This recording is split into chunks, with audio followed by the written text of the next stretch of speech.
जय श्री कृष्ण दोस्तों, स्वागत है आपका सक्सेस बॉय ज्ञान यूट्यूब चैनल पर। आज हम आपके लिए लेकर आए हैं कृष्ण जन्माष्टमी व्रत कथा, एक ऐसी पावन और दिव्य कथा जिसे जो मन से सुन ले उसके घर में सुख समृद्धि सदा बनी रहती है। तो आइए मन और श्रद्धा से जुड़ते हैं इस कथा के साथ और अनुभव करते हैं श्री कृष्ण की असीम कृपा का। दोस्तों, कथा को शुरू करते हैं। आपसे निवेदन है कि इस कथा को ध्यानपूर्वक से जरूर सुने। अमावस्या की गहरी रात थी।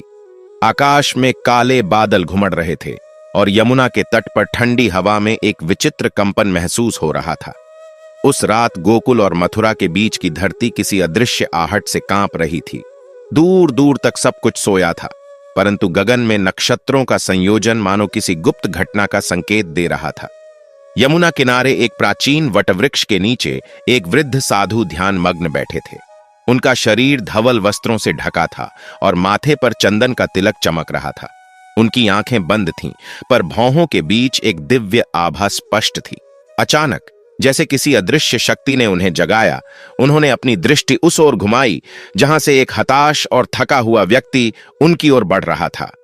वह व्यक्ति वसुदेव था, नगर का एक व्यापारी जो वर्षों से अपने घर में असंतोष, व्यापार में हानि और मन में बेचैनी से जूझ रहा था।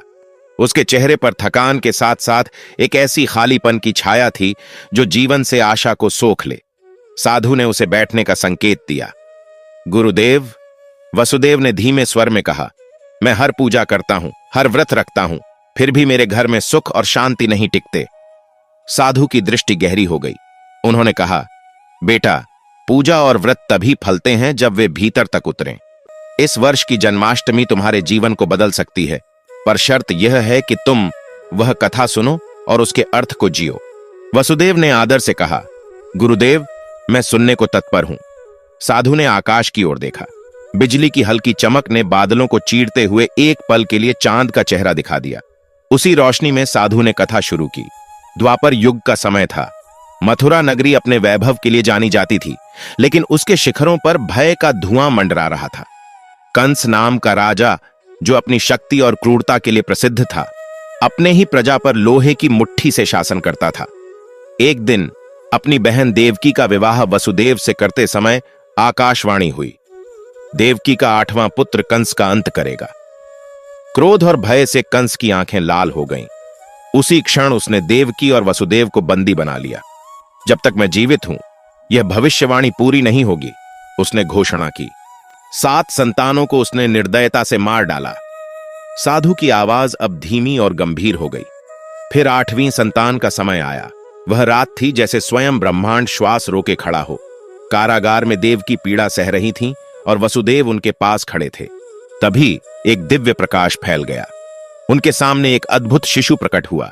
नीले कमल के रंग का शरीर, आंखों में अनंत आकाश की गहराई और चरणों में शंख, चक्र, गदा, पद्म के चिन्ह। बालक ने मंद मुस्कान के साथ कहा, पिता, मुझे गोकुल ले जाओ। वहां यशोदा मैया मेरा लालन करेंगी और मेरे स्थान पर नंद बाबा की कन्या को यहां छोड़ दो। वसुदेव ने उस बालक को अपनी गोद में लिया। उसी समय कारागार के द्वार अपने आप खुल गए। पहरेदार गहरी नींद में गिर पड़े और जंजीरें टूट गईं। बाहर मूसलधार वर्षा हो रही थी, लेकिन यमुना पार करते समय नागराज शेष ने अपना विशाल फन फैलाकर बालक को भीगने से बचाया। गोकुल पहुंचकर वसुदेव ने बालक को यशोदा के बगल में सुला दिया और उनके पास पड़ी कन्या को लेकर कारागार लौट आए। किसी को कुछ पता न चला, परंतु उस रात एक ऐसी लीला आरंभ हुई जो युगों तक स्मरणीय रहने वाली थी। साधु ने कथा विराम दी और वसुदेव की ओर देखा। यह कथा केवल भगवान के अवतार की नहीं, बल्कि यह समझने की है कि अंधकार के समय भी आशा की किरण उतर सकती है। यह व्रत इसी सत्य का स्मरण है। वसुदेव चुपचाप साधु के शब्दों में डूब चुका था। उसे आभास हो रहा था कि यह कथा उसके जीवन को किसी नई दिशा में ले जाएगी। गोकुल में उस रात एक अजीब सी नमी थी, मानो धरती ने कोई रहस्य छुपा रखा हो। यशोदा मैया जन्म के बाद की थकान से अर्ध निद्रा में थीं, परंतु उनके पास लेटे उस नवजात के शरीर से एक दिव्य सुगंध फैल रही थी। हवा में मृदंग और बांसुरी की ध्वनि जैसे कहीं दूर से आ रही थी, जबकि कोई वादक नहीं था। सुबह होते ही नंद बाबा के आंगन में हर्षोल्लास का माहौल फैल गया। गोप और गोपियां हाथों में माखन, गुड़ और फूल लेकर आ पहुंचे। नंद के आंगन में कान्हा आया रे, गोकुल में गूंज रहा था। गायें भी जैसे अपने बछड़ों से अलग होकर नंदबाबा के घर की ओर बढ़ रही थीं। जिस बालक को देखते ही हर हृदय में ममता उमड़ पड़े, वह और कोई नहीं, स्वयं कृष्ण थे। यशोदा जब उस नन्हे को गोद में उठाती तो उसकी नीलवर्ण त्वचा सूरज की किरणों में और भी आभामयी हो जाती। उसके होठों की मुस्कान में कोई अदृश्य शक्ति थी जो हर थके हारे मनुष्य की थकान हर लेती। नंद बाबा ने घोषणा की कि तीसरे दिन नंदोत्सव मनाया जाएगा और पूरा गांव सजने लगा। परंतु इस आनंद के बीच एक और कथा मथुरा में चल रही थी। कारागार में जब वसुदेव लौटे तो कंस ने नवजात कन्या को देखा। क्रूरता से हंसते हुए उसने तलवार उठाई। यह भी मेरे अंत का कारण बन सकती है, उसने कहा, और बालिका को मारने के लिए बढ़ा। लेकिन अचानक वह कन्या उसके हाथ से छूटकर आकाश में उड़ गई। वह तेजस्वी रूप में प्रकट हुई। अष्टभुजा देवी, जिनके हाथों में शंख, चक्र, गदा, धनुष, बाण, त्रिशूल, कमल और तलवार थी। उनकी आवाज गूंजी, हे मूर्ख कंस, तेरा संहारक जन्म ले चुका है और वह कहीं और सुरक्षित है। तू चाहकर भी उसे मार नहीं सकेगा। इतना कहकर देवी अंतरिक्ष में विलीन हो गईं। कंस के हृदय में भय का बीज और गहरा हो गया। उसने अपने गुप्तचर और राक्षसों को आदेश दिया, गोकुल और उसके आसपास के गांवों में जाकर हर नवजात का वध करो। यही आदेश उसके जीवन का सबसे बड़ा अपराध बनने वाला था। गोकुल में इन योजनाओं की कोई आहट नहीं थी। वहां तो जन्मोत्सव की तैयारियां चल रही थीं। रंग बिरंगे कपड़ों में सजे गोप नाच रहे थे, गोपियां गीत गा रही थीं। बच्चे अपने अपने हाथों में फूल लिए नंद बाबा के आंगन में इकट्ठा हो रहे थे। जब कृष्ण को सोने की थाली में बैठाकर सबके दर्शन कराए गए तो सबके दिल में अजीब सी तृप्ति उतर आई। एक वृद्धा बोली, यह बालक साधारण नहीं है, इसकी आंखों में वैसा तेज है जैसा मैंने किसी साधु या देवता में देखा हो। यशोदा मैया ने धीरे से कान्हा के माथे पर तिलक लगाया और मन ही मन प्रार्थना की, हे ठाकुर जी, मेरा बेटा सदा सुरक्षित रहे। लेकिन उसी रात जब सब सो गए, एक अदृश्य छाया गोकुल की ओर बढ़ रही थी।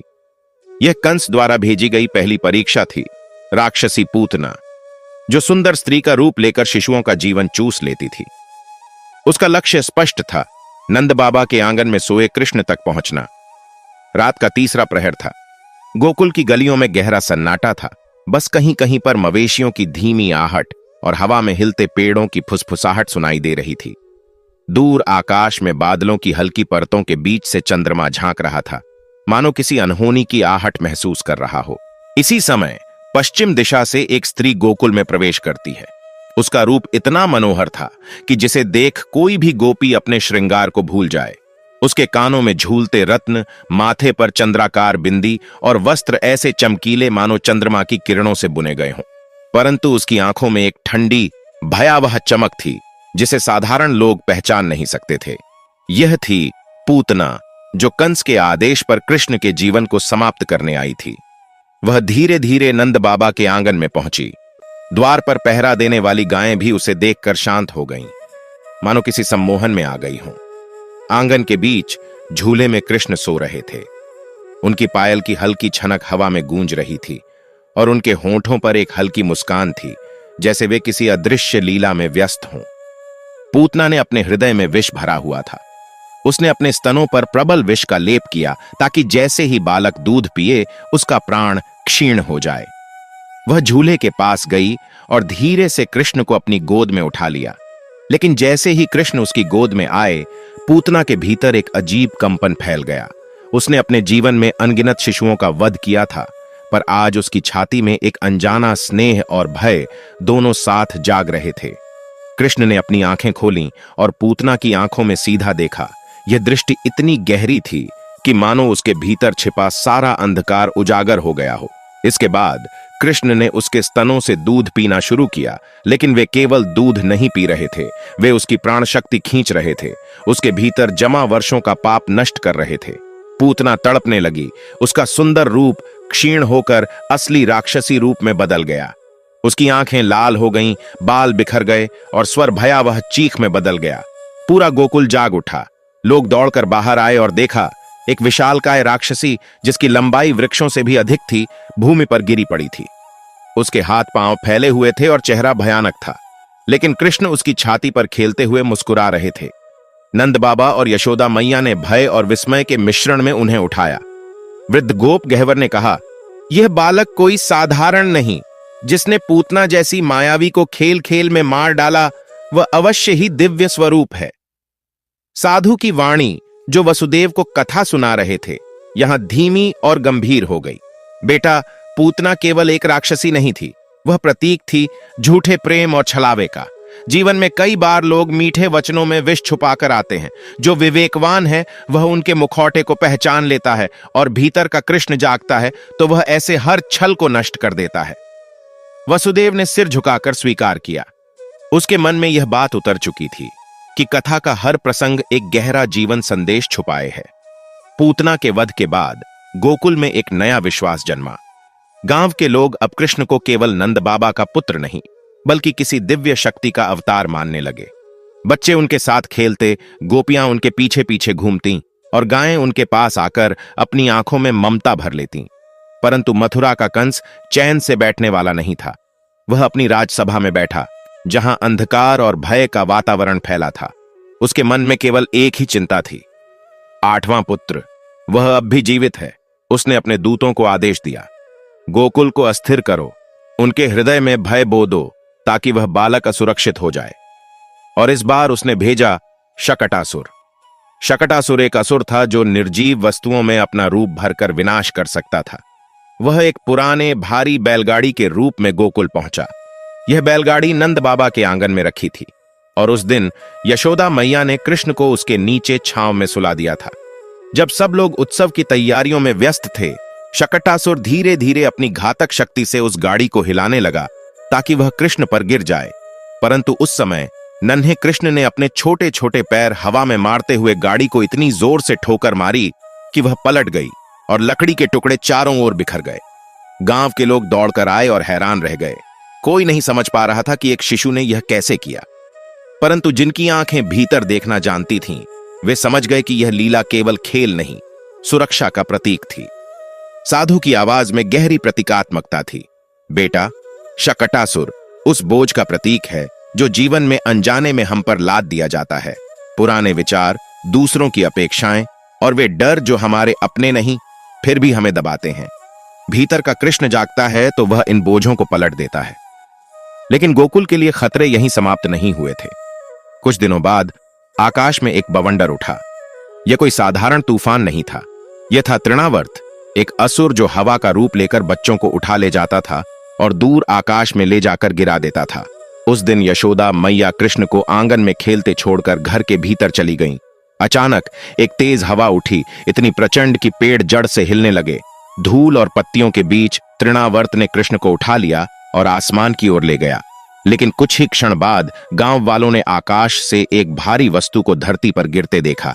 जब धूल छंटी तो तृणावर्त मृत पड़ा था और कृष्ण उसके सीने पर बैठे थे, जैसे कोई विजेता योद्धा। वृद्ध साधु ने वसुदेव की ओर देखकर कहा, तृणावर्त उस भ्रम और उलझन का प्रतीक है जो हमें हमारे मूल से उखाड़ देता है और हमें ऊंचाई में फेंकता है जहां कोई स्थिरता नहीं। यदि भीतर कृष्ण का बल है तो हम उस भ्रम को हराकर पुनः धरती से जुड़ जाते हैं।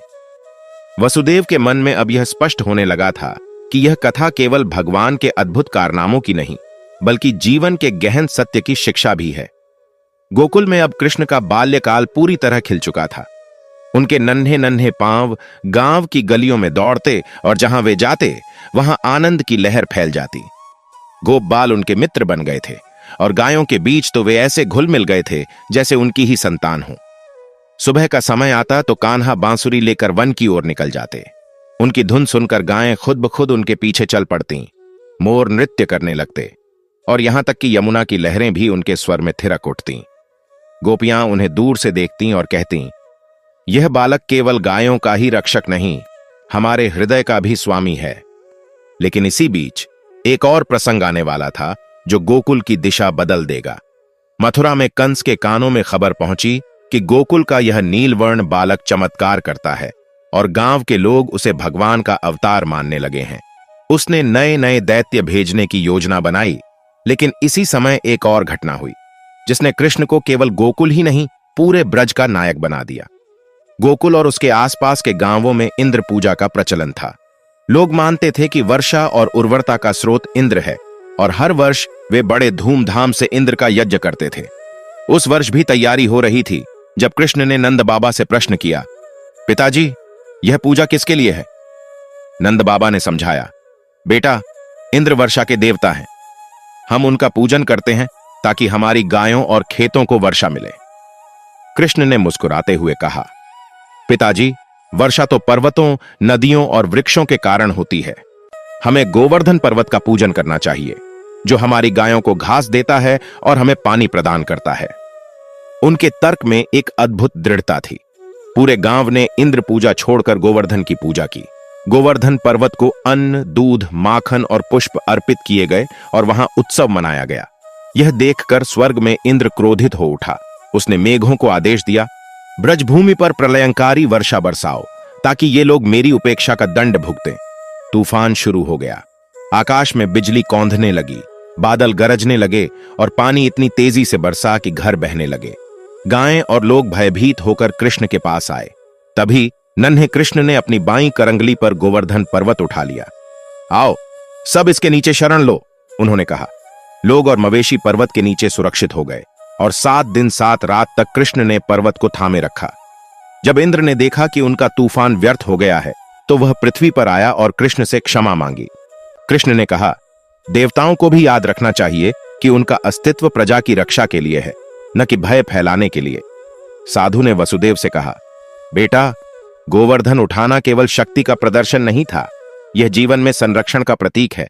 जब हम अपने प्रियजनों के लिए किसी भी बोझ को उठाने को तैयार हों और अहंकार के तूफान से उन्हें बचाएं, तभी हम सच में धर्म के मार्ग पर चलते हैं।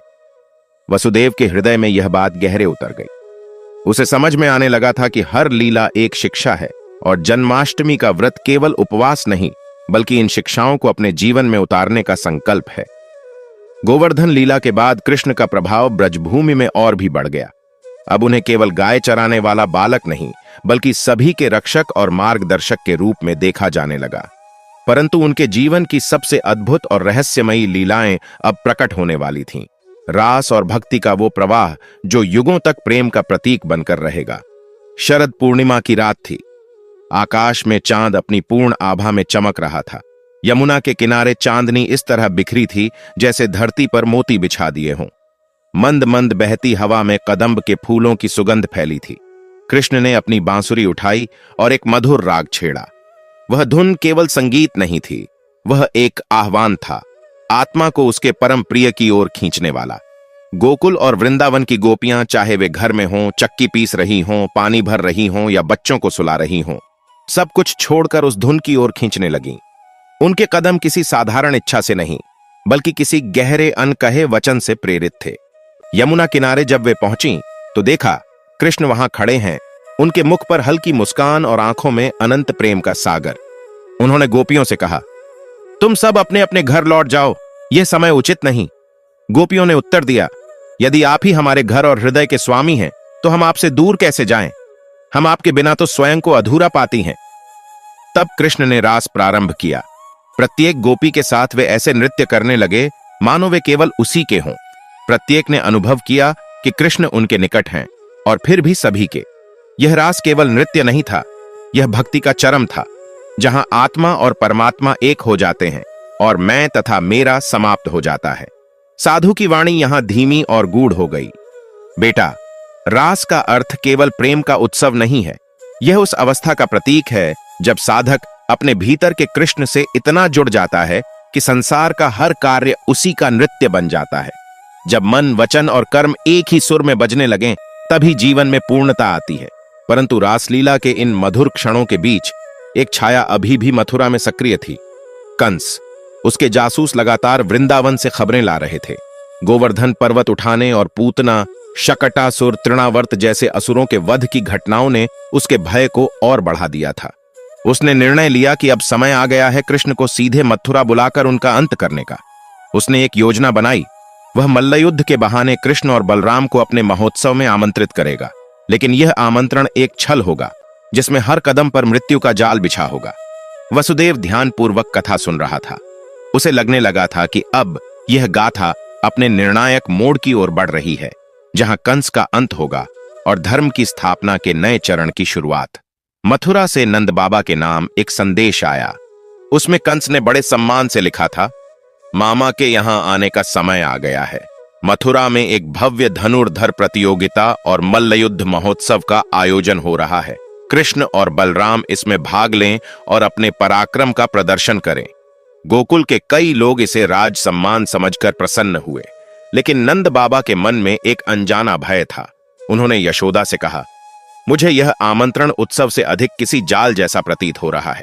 कृष्ण ने मुस्कुराते हुए कहा, पिताजी, जो धर्म के मार्ग पर चलता है उसे छल का भय नहीं होता।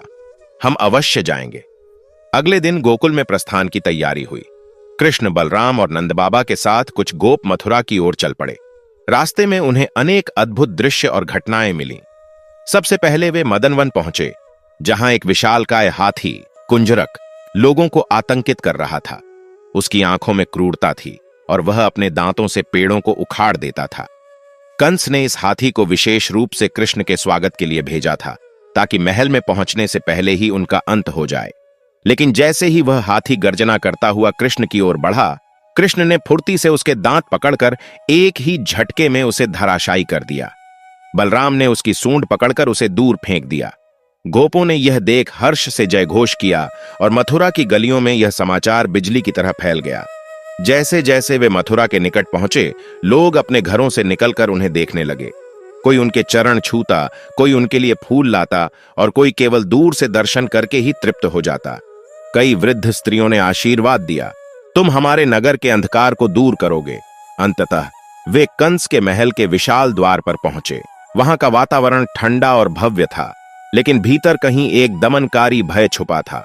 महल के आंगन में दो विशालकाय पहलवान खड़े थे, छाणूर और मुश्तिक। उनकी मांसपेशियां लोहे की तरह कठोर थीं और वे क्रूर हंसी हंसते हुए कृष्ण और बलराम की ओर देख रहे थे। कंस अपने सिंहासन पर बैठा था। उसके चेहरे पर एक बनावटी मुस्कान थी, पर आंखों में विष का सागर। उसने ऊंची आवाज में कहा, स्वागत है, हे गोकुल के वीरों। आज देखेंगे कि तुम्हारा पराक्रम कितना है। साधु की आवाज अब गहरी और धीमी हो गई। बेटा, यह मथुरा यात्रा केवल युद्ध का मार्ग नहीं, यह सत्य और असत्य का सीधा सामना है। जब साधक अपने भीतर के भय और छल के सामने खड़ा हो जाता है, तभी वह अपनी शक्ति को पहचानता है। वसुदेव को अब महसूस हुआ कि कथा का चरम बहुत निकट है। अगले प्रसंग में वह क्षण आने वाला है जब कृष्ण का जन्म उद्देश्य पूर्ण होगा। मथुरा का विशाल रंगभूमि, अखाड़ा, लोगों से खचाखच भरा हुआ था। चारों ओर नगाड़ों की गूंज, शंखनाद और दर्शकों की उत्सुक फुसफुसाहट एक अद्भुत वातावरण बना रही थी। ऊंचे मंच पर कंस अपने स्वर्ण सिंहासन पर बैठा था, पर उसके चेहरे की मुस्कान के पीछे चिंता और क्रोध की झलक साफ दिखाई दे रही थी। कृष्ण और बलराम अखाड़े में उतरे। उनके कदम दृढ़ थे और चेहरे पर किसी युद्ध की कठोरता नहीं, बल्कि एक शांत आभा थी। सामने खड़े थे दो महावीर पहलवान, छाणूर और मुश्तिक। उनके शरीर पर्वत जैसे और हाथों में ऐसी ताकत कि लोहे को भी मोड़ दें। शंखनाद हुआ और मल्लयुद्ध शुरू हुआ। चाणूर ने बिजली की गति से कृष्ण पर प्रहार किया, पर कृष्ण ने उसके वार को सहजता से रोक लिया। उन्होंने उसके दोनों हाथ पकड़कर एक पल में उसे हवा में उठा लिया और धरती पर दे मारा। चाणूर का विशाल शरीर भूमि पर गिरते ही निःशक्त हो गया। दूसरी ओर बलराम मुश्तिक से भिड़े। गदा जैसे हाथ हर वार का जवाब दे रहे थे। एक जोरदार प्रहार से मुश्तिक भी धराशायी हो गया। दर्शकों ने विस्मय और आनंद में जयकारा लगाया, कृष्ण कन्हैया की जय, बलराम की जय। कंस का चेहरा पीला पड़ गया। वह अपने सिंहासन से उठ खड़ा हुआ और चिल्लाया, इन धोखेबाजों को पकड़ो, इन्हें अभी मार डालो। कृष्ण ने उसकी ओर देखा। वह दृष्टि शांत भी थी और प्रचंड भी। वे सिंहासन की ओर बढ़े और एक ही छलांग में कंस के पास पहुंच गए। उन्होंने उसके मुकुट को पकड़कर नीचे खींचा और उसे अपने सिंहासन से गिरा दिया। कंस ने अंतिम प्रयास में तलवार उठाई, पर कृष्ण ने उसे दोनों हाथों से पकड़कर दूर फेंक दिया। फिर उन्होंने कंस को जमीन पर गिराकर उसका जीवन तंतु तोड़ दिया। उसी क्षण मथुरा के आकाश में बादल गरजे, परंतु यह गरज भय की नहीं, मुक्ति की थी। मथुरा के लोग, जो वर्षों से भय के साये में जी रहे थे, आज स्वतंत्र हुए। हर ओर उत्सव का माहौल फैल गया। वृद्ध जन रोते हुए कृष्ण के चरणों में गिरे। तुमने हमारे जीवन से अंधकार हटा दिया। साधु की आवाज यहां गूंज उठी। बेटा, कंस वध केवल एक राजा के अंत की कथा नहीं, यह हमारे भीतर के कंस, यानी लोभ, क्रोध, अहंकार और भय का अंत है। जन्माष्टमी का व्रत तभी पूर्ण होता है जब हम अपने मन के सिंहासन से इन दोषों को हटाकर वहां कृष्ण को बिठाएं। तब घर में ही नहीं, हृदय में भी सुख समृद्धि का वास होता है। वसुदेव का चेहरा अब शांत था। वह समझ चुका था कि इस कथा का उद्देश्य केवल सुनना नहीं, जीना है। उसने साधु को प्रणाम किया और मन ही मन संकल्प लिया, इस जन्माष्टमी में केवल उपवास नहीं करूंगा, बल्कि अपने भीतर के अंधकार को समाप्त करके अपने जीवन में कृष्ण को स्थान दूंगा। यमुना के तट पर अब रात का सन्नाटा लौट आया था, लेकिन वसुदेव के भीतर एक नया सूर्योदय हो चुका था। यदि यह ज्ञानवर्धक कथा आपके हृदय को स्पर्श कर गई हो तो इसे एक लाइक कर दें, अपने प्रियजनों के साथ शेयर करें और अपनी भावनाएं कमेंट बॉक्स में लिखें।